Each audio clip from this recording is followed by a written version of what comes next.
Como decidir a melhor estratégia de tratamento de valores ausentes? Em geral, os alunos iniciantes, eles não gostam da resposta que eu trago a esta pergunta, até que o aluno vai aprendendo, se torna mais experiente e aí percebe que eu tenho total razão na minha resposta, que é essa aqui. Não existe estratégia ideal para tratar valores ausentes. Simplesmente não existe. Você tem um conjunto de técnicas, mas qual é a técnica ideal? Vai sempre depender de cada cenário, de cada problema, de cada conjunto de dados que nós temos em mãos. Eu sei que o ser humano, por natureza, ele quer um passo a passo, ele quer um beabá, ele quer algo que ele possa facilmente memorizar para então poder aplicar no dia a dia. Eu vou ensinando para você as técnicas ao longo dos projetos. Agora, dizer que uma técnica é ideal em detrimento da outra, isso é incorreto, porque eu só posso analisar a técnica diante de um projeto, diante de um cenário, diante de um conjunto de dados.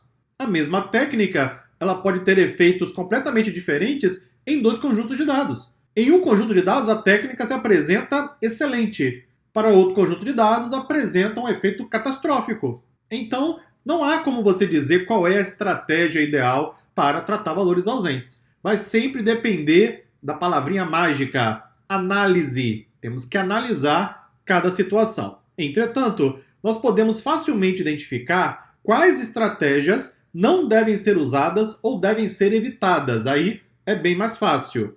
Não preencha valores ausentes com valores aleatórios ou sem critério, ok? Eu trouxe no vídeo anterior aquele exemplo da tabelinha com peso, e aí nós identificamos valores ausentes. Qual é o peso para eu colocar um valor ausente? Eu não posso colocar um valor aleatório, ou eu não posso simplesmente preencher sem um critério. Isso é errado, ok? Eu tenho várias formas de preencher aquele valor ausente lá na tabela que tem a coluna de peso. Agora, colocar um valor aleatório sem critério, isso é errado. Isso você não deve fazer em nenhuma hipótese. Não use a média para preencher valores ausentes de uma variável quantitativa se esta não apresentar uma distribuição normal. Moda e mediana seriam opções nesse cenário. Inclusive, vou trazer daqui a pouco no projeto 4 um exemplo onde aplicamos exatamente a moda. Porque eu já apliquei com você a mediana, eu já expliquei também a questão da média, vou trazer isso também em outros projetos.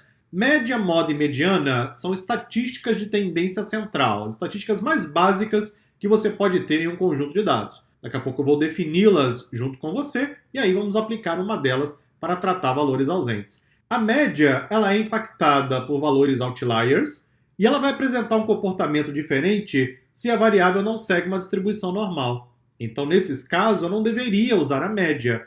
A mediana e a moda são alternativas, ou então você tentar tratar a variável. Não invente categorias para tratar variáveis qualitativas. Use termos como desconhecida ou outros, por exemplo. Nós já aplicamos tratamento de valores ausentes em variáveis qualitativas. Você deve se lembrar, fizemos isso no projeto 2, em que eu adotei vários critérios para poder definir qual categoria eu ia escolher para preencher o valor ausente. Pois bem, eu adotei um critério, uma regra, que foi muito bem documentada e justificada. Eu não posso simplesmente inventar categorias. Então imagine, por exemplo, uma coluna que representa a cor do automóvel. Aí eu tenho as categorias azul, verde e amarelo. E eu tenho o valor ausente. Eu vou colocar nesse valor ausente a cor marrom? Eu estaria inventando algo, não faz sentido. Por que eu escolhi a cor marrom? Existe algum critério para isso? Se eu não souber responder, eu posso preencher com outros ou adotar alguma outra estratégia, porque você já sabe, não há estratégia ideal para tratar valores ausentes. Vai sempre depender de cada cenário. Para concluir, não faça suposições, tenha certeza. É incrível como eu vejo muitos profissionais de análise de dados que parece que têm medo de ir até a área de negócio e perguntar.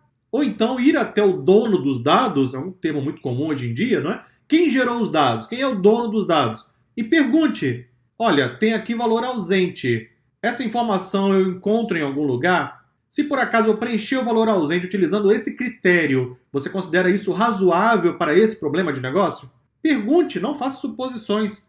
Se não houver ninguém para responder, e às vezes isso acontece mesmo em alguns projetos, então faça a sua escolha com base em algum critério e documente e justifique por que você adotou aquela escolha. E aí preenche os valores ausentes. Lembrando, valor ausente é problema, tem que ser tratado. Então, nós teremos que tomar decisões em algum momento. Talvez a decisão mais fácil de todas seja apenas remover os registros onde eu tenho valores ausentes. Só que aí eu perco dados, eu perco observações. Se o volume de valor ausente for muito alto, eu posso reduzir um dataset pela metade. Eu vou perder uma quantidade imensa de informação. Então, o ideal nesse caso é você tentar tratar o valor ausente tanto quanto possível, adotando regras, critérios, aplicando as técnicas. Talvez você aplique uma técnica e perceba lá na frente que não foi aquela que apresentou o melhor resultado. Aí você volta, desfaz, aplica uma nova técnica. Isso é a essência do que fazemos em análise de dados. Muito obrigado e até a próxima aula.